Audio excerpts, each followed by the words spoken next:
Bienvenidos a CNT Networks. Mi nombre es Manrique Agdani González Vargas. Este es el curso sobre vehículos híbridos de pilas de combustible. Los temas que veremos en este curso son hidrógeno, la esperanza de las futuras generaciones, las propiedades del hidrógeno, los métodos de generación de hidrógeno, por qué se ve al hidrógeno para uso automotriz, energías renovables, celdas de combustible, tipos de celdas de combustible y aplicaciones. Las celdas de combustible de membrana de intercambio protónico, las fallas más comunes que pueden presentar este tipo de celdas, los medios de almacenamiento de hidrógeno, métodos de distribución y particularidades en la recarga de hidrógeno. Las pilas de combustible en el automóvil, también veremos las ventajas, desventajas y retos que presenta esta naciente industria. Tocaremos prototipos de Honda, Toyota y General Motors, solo para que ustedes se den una idea de lo que será el automóvil en un futuro, no muy distante. Bien, arranquemos con este pequeño ejemplo de generación y aprovechamiento de hidrógeno. De este lado, en estos depósitos tenemos agua, y en este dispositivo es un electrolizador. Dentro de él se genera una reacción por medio del flujo de una corriente eléctrica, se separan hidrógeno y oxígeno. De un lado tenemos hidrógeno y del otro lado tenemos oxígeno. Después esos gases se hacen fluir hasta este dispositivo que es una pila de combustible. La pila de combustible lo que hace es juntar estos elementos y generar agua como subproducto, pero el producto principal que genera es una corriente eléctrica. Bien, arranquemos con el curso.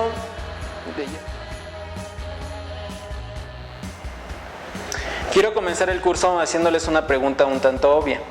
¿Alguien de ustedes sabe qué es eso que vemos en nuestras pantallas? En efecto, es nuestro mundo, nuestro planeta Tierra, pero no es esa la respuesta que yo ando buscando. Agua. Es el compuesto más abundante de nuestro planeta Tierra, constituye aproximadamente el 70% de nuestro mundo. Como todos sabemos, su fórmula química es H2O, 2 átomos de hidrógeno por 1 de oxígeno en cada molécula. Por lo tanto, el hidrógeno es también el elemento más abundante de nuestro planeta Tierra. El hidrógeno es el primer elemento de la tabla periódica y es el elemento con menor masa molecular. Tan solo está compuesto de un electrón y un protón en su forma terrestre más común. En esta forma, que es la más común en la Tierra, no tiene neutrones, lo que lo hace diferente a otros elementos. El hidrógeno es el elemento químico más ligero, precisamente por esta estructura tan sencilla, ¿verdad? Puede adquirir los 4 estados físicos de la materia. Puede ser líquido a temperaturas muy inferiores a 0 grados centígrados. Solo para que se den una idea, su punto de ebullición es menos 253 grados centígrados. Por lo tanto, casi siempre lo tendremos en estado gaseoso. Puede ser sólido a temperatura ambiente y adherido a elementos en estado sólido. Puede ser gaseoso a temperatura ambiente y sin adherirse a elementos sólidos. Y por último, el estado plasmático. Para quien no sepa lo que es el plasma, es el cuarto estado físico de la materia. No es ni sólido, ni líquido, ni gaseoso, y es energía pura.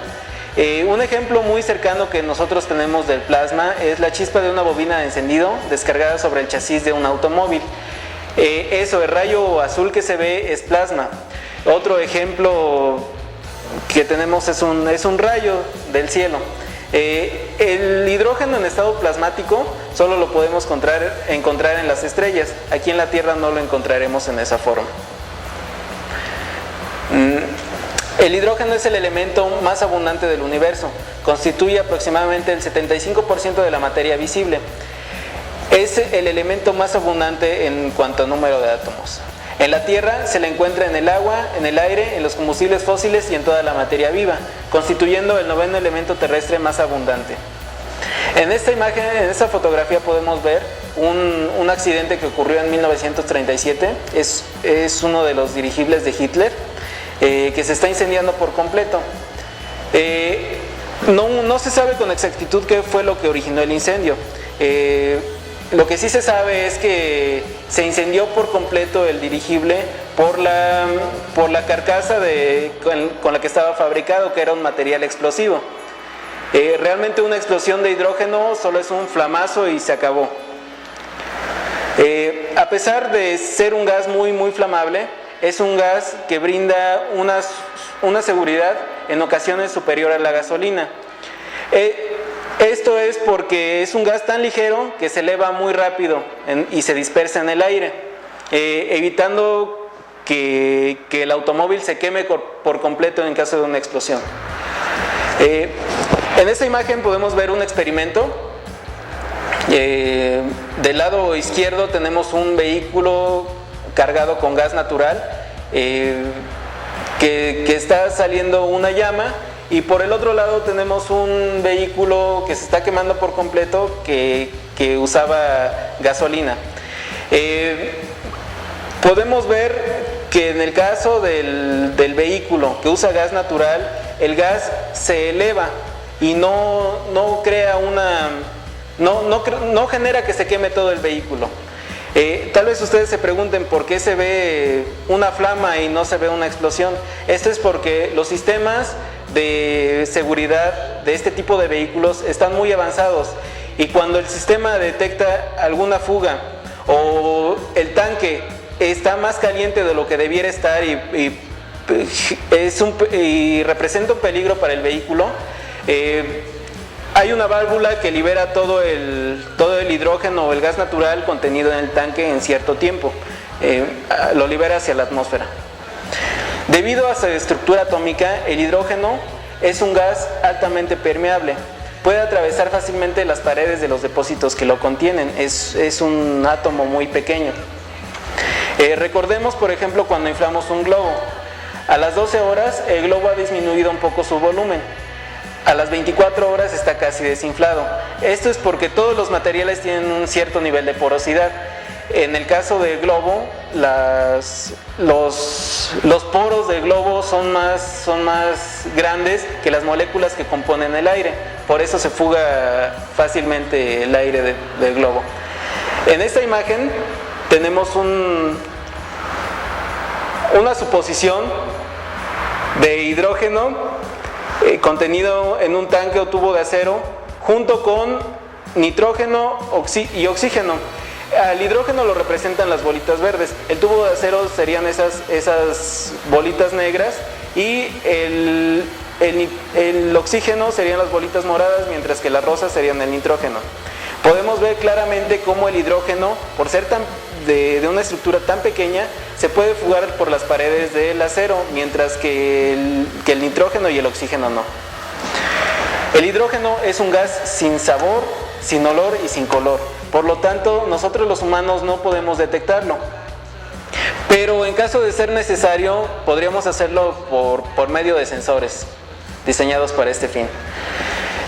Un lugar donde se maneja hidrógeno debe mantenerse bien ventilado por las partes superiores y laterales principalmente. Esto es para que haya un flujo de aire y salga rápidamente el hidrógeno.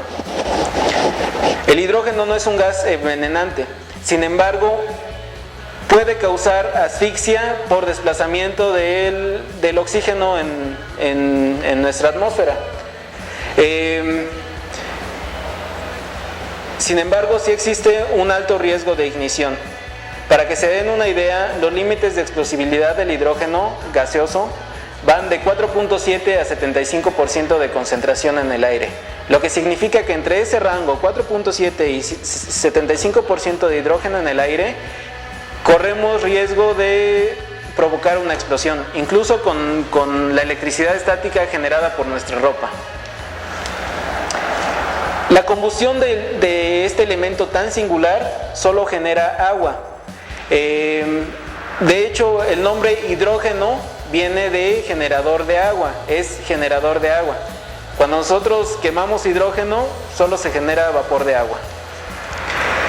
Si nosotros quemamos hidrógeno en un motor de combustión interna, obtendremos agua, vapor de agua y óxidos de nitrógeno como residuos. ¿Por qué? ¿De dónde sale el nitrógeno? Bueno, del aire. Recordemos que nuestra atmósfera se compone de nitrógeno principalmente, oxígeno y 4% otros gases. El hidrógeno permite la combustión a altas relaciones de compresión y altas eficiencias en los motores de combustión interna, lo que le hace especialmente atractivo para este fin. Sin embargo, tenemos por ahí otro problema, que es el almacenamiento de hidrógeno. Más adelante veremos eso. La combustión de este gas tan especial genera una llama de color azul tenue casi imperceptible para el ojo humano. En esta imagen vemos un transbordador espacial.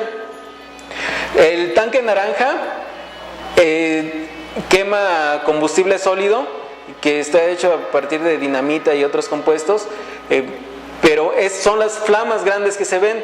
En el caso del transbordador, que es la navecita blanca, no alcanzamos a ver ninguna flama, solo un poco de luz. Sin embargo, están presentes flamas de hidrógeno y oxígeno líquidos. Si nosotros aprovechamos el hidrógeno para generar energía eléctrica usando una celda de combustible, solo obtendremos vapor de agua y calor como residuos. El hidrógeno es el combustible con más energía por peso, pero no por volumen. ¿Qué significa eso? Por ejemplo, 1 kilogramo de gasolina yo lo puedo transportar en una garrafa, mientras que para almacenar 1 kilogramo de hidrógeno a una atmósfera de presión, requiero 1/4 de 11 metros cúbicos.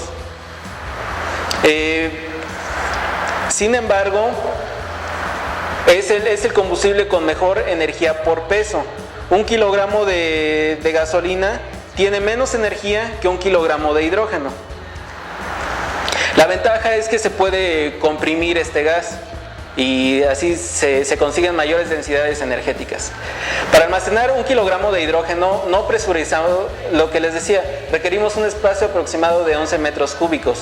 Es demasiado pensar en cargar 1 kilogramo de hidrógeno, ¿no?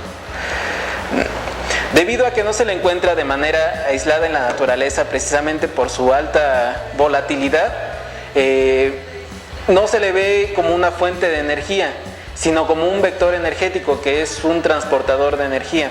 O sea, necesitamos generar energía. Aquí en este ejemplo, por ejemplo, tenemos energía de unas pilas, de un paquetito de pilas que alimentan al electrolizador. El electrolizador usa esa energía para separar hidrógeno y oxígeno contenidos en el agua, para posteriormente pasarlos a la celda de combustible.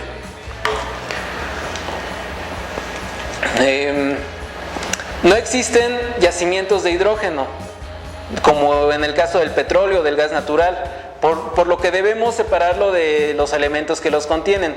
¿Qué elementos contienen, qué compuestos contienen hidrógeno? Bueno, pues todos los seres vivos, el agua, los combustibles fósiles también contienen hidrógeno. Entonces necesitamos extraer ese hidrógeno para almacenarlo y almacenar esa energía. Entonces necesitamos generar energía. Bueno, estos procesos de extracción de hidrógeno consumen energía. Entonces necesitamos nosotros generar energía para generar hidrógeno y almacenarlo. Precisamente por esto se le ve como un vector energético, un transportador de energía, no como una fuente primaria de energía. No es como el caso de los combustibles fósiles, que simplemente se les toma y ya tienen energía, ¿verdad? Pero ¿por qué no usamos energía para almacenar ¿por qué no usamos baterías para almacenar la energía, por ejemplo? Esto se debe principalmente a la baja eficiencia de las baterías, su baja densidad energética, además de que se descargan solas, tienen una vida útil muy limitada y sus materiales son altamente tóxicos para la vida.